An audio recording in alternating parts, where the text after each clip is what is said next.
اللہ تعالیٰ کو تین چیزوں میں اکیلا ماننا فرض ہے۔ ایک اس کی ربوبیت ہے، ربوبیت کے تین معنی کہ وہ اکیلا خالق ہے، دوسرا کوئی خالق نہیں، وہ اکیلا مالک ہے، دوسرا کوئی مالک نہیں، اور وہ اکیلا متصرف ہے، جس کا تصرف، جس کا نظام اور قانون، جس کا امر پوری کائنات پر چلتا ہے۔ امر قدری ہے، اسے کوئی دلکارنے والا نہیں۔ امر شرعی ہے، اس میں آپ کی مرضی، مانو یا نہ مانو۔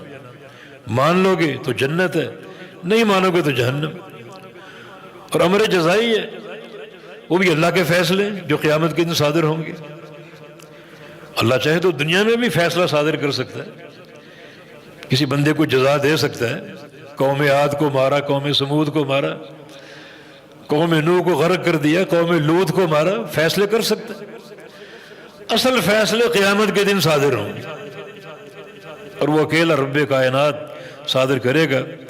پوری دنیا جمع ہوگی، سارے اولین آخرین اکٹھے ہوں گے، اور کسی میں طاقت نہیں ہوگی اللہ تعالیٰ کے کسی ایک فیصلے کو دلکار سکے، کسی ایک فیصلے کو چیلنج کر سکے۔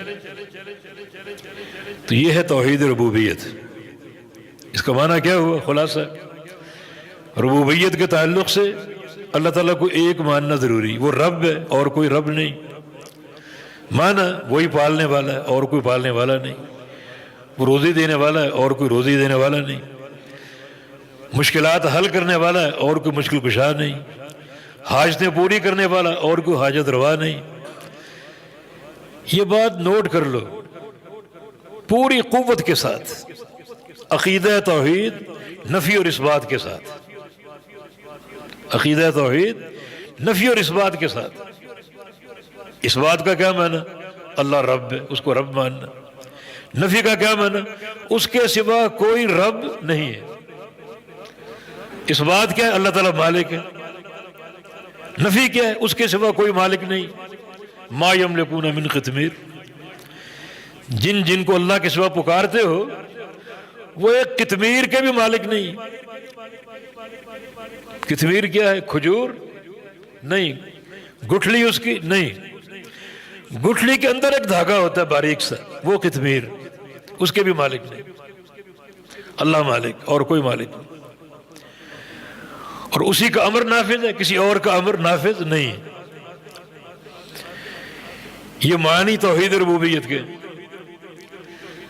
دوسری قسم توحید الوہیت ہے، جس میں اللہ تعالیٰ کو ایک ماننا اور جاننا ضروری،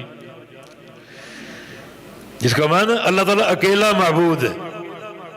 آپ کی نمازیں ہوں، روزے ہوں، حج ہو، عمرے ہوں، زکاتیں، صدقات، اور تفصیل میں جائیں تو نماز کا قیام، رکوع، قرأت، سجدے، تشہد، یہ ساری عبادات اللہ کے لیے۔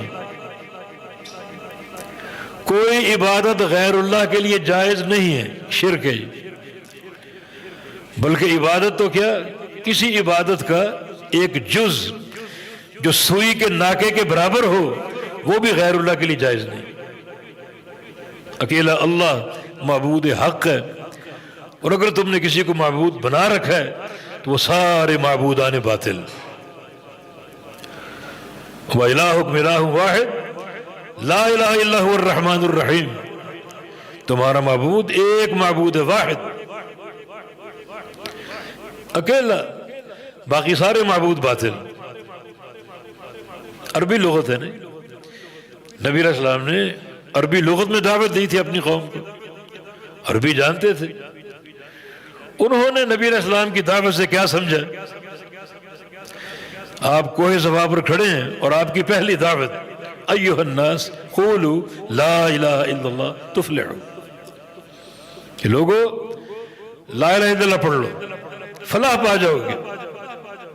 یہ آپ کی پہلی دعوت۔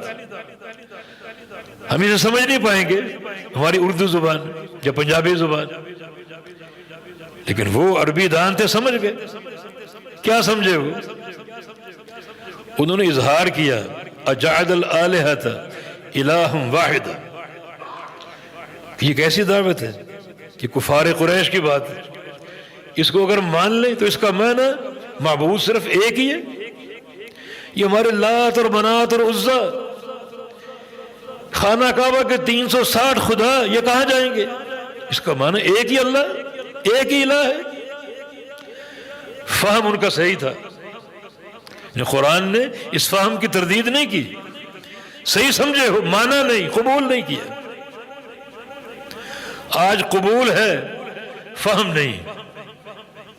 قدم قدم پر درگاہیں آپ کو ملیں گی، قدم قدم پر غیر اللہ کو پوجا جا رہا ہے، پکارا جا رہا ہے، فلاں مشکل کشا، فلاں حاجت روا، فلاں کے نام قربانی، فلاں کے نام ذبح۔ قبول ہے، فہم نہیں۔ اگر فہم ہو اور قبول نہ ہو تو سارا باطل طریقہ ہو، اس طرح قبول ہو اور فہم نہ ہو وہ بھی سارا باطل راستہ۔ عقیدہ توحید قبول کے ساتھ اور صحیح فہم کے ساتھ، اور سمجھنا کیا آپ نے، کوئی بہت لمبے کوئی مباحث ہے، کوئی بڑی طویل گفتگو ہے، صرف 2 مرکزی باتوں کو سمجھنا ہے توحید کے تعلق سے، اور وہ کلمہ لا الہ الا اللہ میں ہے۔ اس کلمے کے 2 جز ہیں، لا الہ اور الا اللہ۔ لا الہ جو ہے ایک چیز کی نفی کر رہا ہے، پوری طرح کاٹ رہا ہے اس کو، تلوار ہے یہ، ایک گردن پہ چل رہی ہے، اور الا اللہ ایک چیز کو ثابت کر رہا ہے، یعنی ایک رکن نفی، ایک رکن اس بات۔ نفی کیا ہے؟ لا الہ، کوئی معبود نہیں ہے، تو اس نفی کو سمجھو، ورنہ کوئی معبود نہیں، نہ کوئی زندہ، نہ کوئی فوت شدہ، نہ زمین کے اوپر نہ زمین کے اندر، نہ کوئی فضاؤں میں نہ آسمانوں میں، کوئی معبود نہیں۔ یہ لا نے ہر معبود کی نفی کر دی، اور الا اللہ ایک چیز کو ثابت کر رہا ہے، صرف اللہ ہی معبود حق ہے، سچا معبود، بس۔ کوئی مشکل بحث تو نہیں ہے۔ عقیدے کا معاملہ، توحید کا معاملہ آسان ہے، رب تعالیٰ کا احسان ہے۔ کیوں؟ عقیدہ سب کی ضرورت ہے، اور جو چیز سب کی ضرورت ہے اس کا حصول آسان ہوتا ہے۔ جیسے ہوا ہے، سب کی ضرورت، اس کو خریدنا پڑتا ہے، ہر جگہ پہنچ رہی ہے، آسانی سے دستیاب ہے، ہم سب سانس لے رہے ہیں، اس کا حصول آسان ہے۔ ہاں اگر ہوا سونے کی طرح ہوتی، جواہرات کی طرح ہوتی تو کوئی غریب زندہ رہتا؟ سونا سب کی ضرورت ہے، لیکن وہ اتنا ارزاں نہیں ہے، سونا سب کی ضرورت نہیں ہے، ہوا سب کی ضرورت۔ تو اللہ تعالیٰ نے توحید کے فہم کو آسان بنایا، کیونکہ سب کی ضرورت، اس کے سوا کوئی چارہ کار نہیں۔ دنیا کی سعادت، دنیا کی فلاح، آخرت کی کامیابی اسی توحید پر قائم۔ تیسری چیز جس میں اللہ تعالیٰ کو اکیلا جاننا ضروری ہے، وہ اس کے پیارے پیارے نام ہیں، اس کی صفات ہیں۔ وَلِلَّهِ الْأَسْمَاءُ الْحُسْنَى فَادْعُوهُ بِهَا، اللہ تعالیٰ کے پیارے پیارے نام ہیں، ان ناموں کے ساتھ اللہ کو پکارو۔ اللہ ان سارے ناموں میں یکتا ہے، مثلا وہ رحمان ہے اور کوئی رحمان نہیں، وہ رحیم ہے اور کوئی رحیم نہیں۔ اگر کوئی رحیم کسی کو کہا گیا ہے وہ لفظ اشتراک ہے، بس لفظ اشتراک، معنی اور ہے۔ اللہ تعالیٰ سمیع ہے اور کوئی سمیع نہیں، اللہ تعالیٰ بصیر اور کوئی بصیر نہیں، اللہ تعالیٰ حی ہے زندہ اور کوئی حی نہیں۔ اگر ہم حی ہیں، زندہ ہیں، تو یہ ایک لفظ اشتراک ہے، ہم بھی زندہ، اللہ بھی زندہ، یہ تشبیہ نہیں ہے، محض ایک لفظ اشتراک۔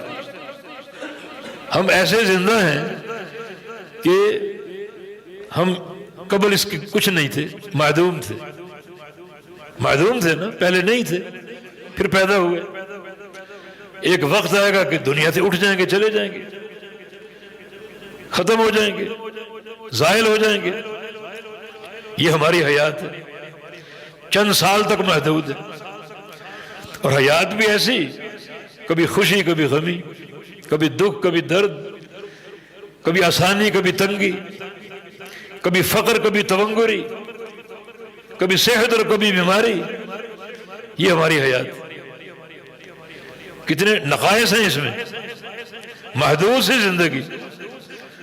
اللہ تعالیٰ کی حیات وہ ازل سے ہے، کوئی اس کی ابتدا نہیں ہے، ہمیشہ سے ہے، اور کوئی اس کی انتہا نہیں، ہمیشہ رہے گا.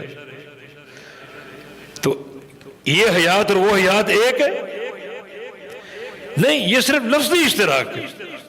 ہم زندہ ہیں کیسے؟ جیسے ہمارے لائق ہے. اللہ کیسا زندہ؟ جیسے اللہ کے لائق. وہ حیات، اس حیات کو دوام ہے، نہ کبھی اس پر عدم آیا اور نہ کبھی فنا آئے گا. محض لفظی اشتراک. ہم بھی سنتے ہیں، اللہ بھی سنتا ہے، ہم بھی دیکھتے ہیں، اللہ بھی دیکھتا ہے. یہ لفظی اشتراک ہے. ہم کیسا سنتے ہیں، کیسا دیکھتے ہیں؟ جیسا ہمارے لائق ہے. اللہ کیسا سنتا اور کیسا دیکھتا ہے؟ جیسا اللہ کے لائق ہے. ہم تو پسے دیوار نہیں جانتے کیا ہے، کون کھڑا ہے، اس کپڑے کے نیچے کیا رکھا ہے، کوئی نہیں جانتا. یہ ہمارا دیکھنا اور سننا. اور اللہ تعالیٰ یعلم دبیب النملۃ السوداء فی الصخرۃ الصماء فی اللیلۃ الظلماء. رات کی تاریکی ہو، سیاہ رنگ کا پہاڑ ہو، اس کی تہ میں سیاہ رنگ کی چونٹی چل رہی ہو، اللہ اپنے عرش پہ اس چونٹی کو دیکھتا بھی ہے اور اس کے چلنے کی آواز کو سنتا بھی ہے. کوئی ہے کوئی مناسبت، کوئی تشبیہ کا پہلو؟ یہ ایک لفظی اشتراک ہے. تو اللہ تعالیٰ کے سارے ناموں میں، ساری صفات میں اس کو اکیلا جاننا، اکیلا ماننا، یہ توحید ہے. وہ اکیلا سمیع ہے اور کوئی سمیع نہیں، اکیلا بصیر اور کوئی بصیر نہیں، اکیلا الحی القیوم ہے اور کوئی الحی القیوم نہیں. یہ فہم جو ہم نے اختصار سے پیش کیا، یہ سمجھے توحید کا نچوڑ ہے. سارے انبیاء کی بنیادی دعوت توحید کی تھی، قولوا لا الہ الا اللہ. میرے دوست اور بھائی، یہ عقیدہ رکھنا ضروری توحید کے تعلق سے. ہم نے توحید کے معنی میں قدر تفصیل کا پہلو اختیار کر لیا تاکہ اس کا معنی سمجھ آئے.